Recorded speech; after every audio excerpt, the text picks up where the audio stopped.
खर की सेना की दुर्दशा देखकर दूषण अपनी विशाल सेना को साथ लेकर राम के समक्ष आ डटा। कुछ ही काल में राम के बाणों से उसकी सेना की भी वैसी ही दशा हो गई जैसा कि खर की सेना की हुई थी। अपनी सेना की दुर्दशा देखकर क्रुद्ध दूषण ने मेघ के समान घोर गर्जना की और तीक्ष्ण बाणों की वर्षा आरंभ कर दी। उसके इस आक्रमण से कुपित होकर राम ने चमकते खुर से दूषण के धनुष को काट डाला तथा एक साथ 4 बाण छोड़कर उसके रथ के चारों घोड़ों को बींध दिया, जिससे चारों घोड़े निष्प्राण होकर भूमि पर गिर पड़े। पुनः राम ने एक अर्धचंद्राकार बाण छोड़कर दूषण के सारथी के सिर को धड़ से अलग कर दिया। इस पर क्रोधित दूषण एक परिध उठाकर राम को मारने झपटा। राम ने भी पलक झपकते ही अपना खड्ग निकाल लिया और दूषण के दोनों हाथ काट डाले। पीड़ा से छटपटाता हुआ वह मूर्छित होकर धराशायी हो गया। दूषण की ऐसी दशा देखकर सैकड़ों राक्षसों ने एक साथ राम पर आक्रमण कर दिया। प्रत्युत्तर में रामचंद्र ने स्वर्ण तथा वज्र से निर्मित तीक्ष्ण बाण छोड़कर उन सभी राक्षसों का नाश कर दिया। इस प्रकार से दूषण सहित उसकी अपार सेना यमलोक पहुंच गई। अब केवल 2 लोग ही शेष रह गए थे, खर और उसका सेनापति त्रिशिरा। खर का मनोबल टूट चुका था, अतः उसे धैर्य बंधाते हुए त्रिशिरा ने कहा, हे राक्षसराज, धैर्य धारण कीजिए। मैं अभी राम का वध करके अपने सैनिकों के वध का प्रतिशोध लेता हूँ। मैं प्रतिज्ञा करता हूँ कि मैं उस तपस्वी को अवश्य मारूंगा, अन्यथा मैं युद्ध भूमि में अपने प्राण त्याग दूंगा। खर को सांत्वना देकर वह राम की ओर द्रुत गति से झपटा। उसे अपनी ओर आते देख राम ने तत्परतापूर्वक बाण चलाना आरंभ कर दिया। राम के बाणों से त्रिशिरा के सारथी, घोड़े तथा ध्वजा कट गए। रथ तथा सारथी विहीन सेनापति हाथ में गदा लेकर राम की ओर दौड़ा, किंतु पराक्रमी राम ने उसे अपने निकट पहुंचने के पहले ही तीक्ष्ण बाण छोड़ा, जो उसके कवच को चीरकर हृदय तक पहुंच गया। हृदय में बाण लगते ही त्रिशिरा हतप्राण होकर भूमि पर गिर गया। उस स्थान की सारी भूमि रक्त रंजित हो गई। सेनापति के वध हुआ देखकर क्रुद्ध खर राम पर अंधाधुंध बाणों की वर्षा करने लगा। उसके बाण वायुमंडल में सभी दिशाओं में फैल गए। इस पर राम ने अग्निबाणों की बौछार करना आरंभ कर दिया। और भी क्रोध होकर खर ने एक बाण से रामचंद्र के धनुष को काट दिया। खर के इस अद्भुत पराक्रम को देखकर यक्ष, गंधर्व आदि भी आश्चर्यचकित रह गए, किंतु अदम्य योद्धा राम तनिक भी विचलित नहीं हुए। उन्होंने अगस्त्य ऋषि के द्वारा दिया हुआ धनुष उठाकर क्षण मात्र में खर के घोड़ों को मार गिराया। रथहीन हो जाने पर अत्यंत क्रोधित होकर पराक्रमी खर हाथ में गदा ले राम को मारने के लिए दौड़ा। उसे अपनी ओर आता देख राघव बोले, हे राक्षसराज, यदि संपूर्ण ब्रह्मांड का स्वामी भी निर्दोषों तथा सज्जनों को दुख देता है तो उसे अंत में अपने पापों का फल भोगना ही पड़ता है। तुझे भी निर्दोष ऋषि मुनियों को भयंकर यातनाएं देने का परिणाम भुगतना पड़ेगा। मैं तुझ जैसे अधर्मी, दुष्ट दानवों का विनाश करने के लिए ही वन में आया हूँ। अब तेरा भी अंतिम समय आ पहुंचा है। अब किसी भांति तू बच नहीं सकता। राम के वचनों को सुनकर खर ने कहा, हे अयोध्या के राजकुमार, तुमने स्वयं के मुख से स्वयं की प्रशंसा करके अपनी तुच्छता का ही परिचय दिया है। तुम में इतना सामर्थ्य नहीं है कि तुम मेरा वध कर सको। मेरी यह गदा आज ही तुम्हें चिरनिद्रा में सुला देगी। इतना कहकर खर ने अपनी शक्तिशाली गदा को राम के हृदय का लक्ष्य करके फेंका। राम ने एक ही बाण से उस गदा को काट दिया और एक साथ अनेक बाण छोड़कर खर के शरीर को क्षत विक्षत कर दिया। क्षत विक्षत होने पर भी खर क्रोध सर्प की भांति राम की ओर झपटा।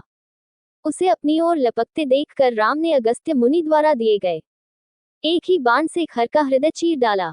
भयानक चीत्कार करता हुआ खर विशाल पर्वत की भांति धराशायी हो गया और उसकी यह लीला समाप्त हो गई। राम के विजय पर ऋषि मुनि, तपस्वी आदि उनकी जय जयकार करते हुए उन पर पुष्प वर्षा करने लगे। उन्होंने राम की भूरी भूरी प्रशंसा करते हुए कहा, हे राघव, आपके इस महान उपकार को दंडक वन के निवासी तपस्वी कभी न भुला सकेंगे। इन राक्षसों ने अपने विप्लव से हमारा जीवन, हमारी तपस्या, हमारी शांति सब कुछ नष्टप्राय कर दिए थे। आज से हम लोग आपकी कृपा से निर्भय और निश्चिंत हो गए हैं। परमपिता परमात्मा आपका कल्याण करें। आशीर्वाद देकर वे अपने अपने निवास स्थानों को लौट गए। लक्ष्मण भी सीता को गिरिकिंद्रा से लेकर लौट आए। अपने महापराक्रमी पति की शौर्य गाथा सुनकर सीता का हृदय गदगद हो गया। खर दूषण का वध हो जाने पर खर के एक अकंपन नामक सैनिक ने, जिसने किसी प्रकार से भागकर अपने प्राण बचा लिए थे, लंका में जाकर रावण को खर की सेना के नष्ट हो जाने की सूचना दी। रावण के समक्ष जाकर वह हाथ जोड़कर बोला, हे लंकेश, दंडकारण्य स्थित आपके जनस्थान में रहने वाले आपके भाई खर और दूषण तथा उनके 14 सहस्त्र सैनिकों का वध हो चुका है। किसी प्रकार से अपने प्राण बचाकर मैं आपको सूचना देने के लिए आया हूँ। ये सुनकर रावण को भारी क्रोध आया। उन्होंने कहा, कौन है जिसने मेरे भाइयों का सेना सहित वध किया है? मैं अभी उसे नष्ट कर दूंगा। तुम मुझे पूरा वृतांत बताओ।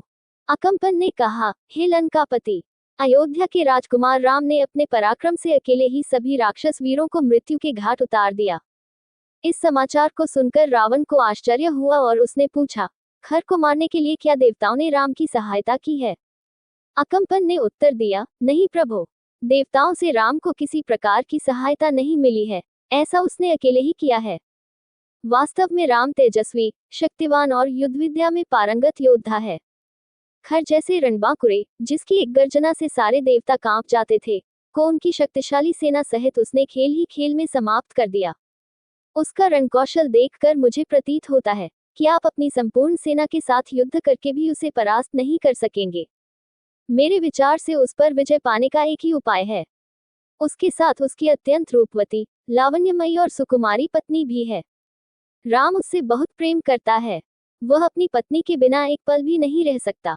मेरा विश्वास है, यदि आप किसी प्रकार उसका अपहरण करके ले आए तो राम उसके वियोग में स्वयं ही मर जाएगा। लंकेश रावण को अकम्पन का ये प्रस्ताव सर्वथा उचित प्रतीत हुआ। तत्काल ही वह अपने दिव्य रथ पर सवार हो आकाश मार्ग से उड़ता हुआ अपने परम मित्र मारीच के पास पहुंचा। बिना किसी पूर्व सूचना के रावण को अपने सम्मुख पाकर मारीच बोले, हे लंकापति, आज अचानक ही आपके यहाँ आने का क्या कारण है? आपकी इतनी हड़बड़ी देखकर मेरे मन में नाना प्रकार की शंकाएं उठ रही हैं। लंका में सब कुशल तो है? रावण ने कहा, मैं एक विशेष कारण से ही यहाँ आया हूँ। अयोध्या के राजकुमार राम ने मेरे भाई खर और दूषण को उनकी सेना सहित मार डाला है। अब मैं चाहता हूँ कि राम की पत्नी का अपहरण कर लूं और इसके लिए मुझे तुम्हारी सहायता की आवश्यकता है। सीता के वियोग में राम बिना युद्ध किए ही तड़प तड़प कर मर जाएगा और मेरा प्रतिशोध पूरा हो जाएगा।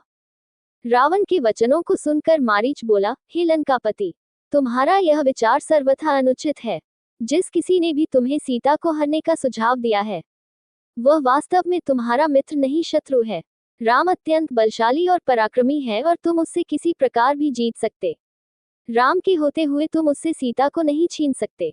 उसके अद्भुत पराक्रम के सम्मुख तुम एक क्षण भी नहीं टिक सकोगे। तुम्हारा हित इसी में है कि तुम इस विचार को भूल कर चुपचाप लंका में जाकर बैठ जाओ। दोस्तों, आगे की कथा सुनने के लिए अगला वीडियो जरूर देखें और वीडियो को लाइक करें, शेयर करें और यदि आप हमारे चैनल पर नए हो तो हमारे चैनल को सब्सक्राइब जरूर करें। धन्यवाद।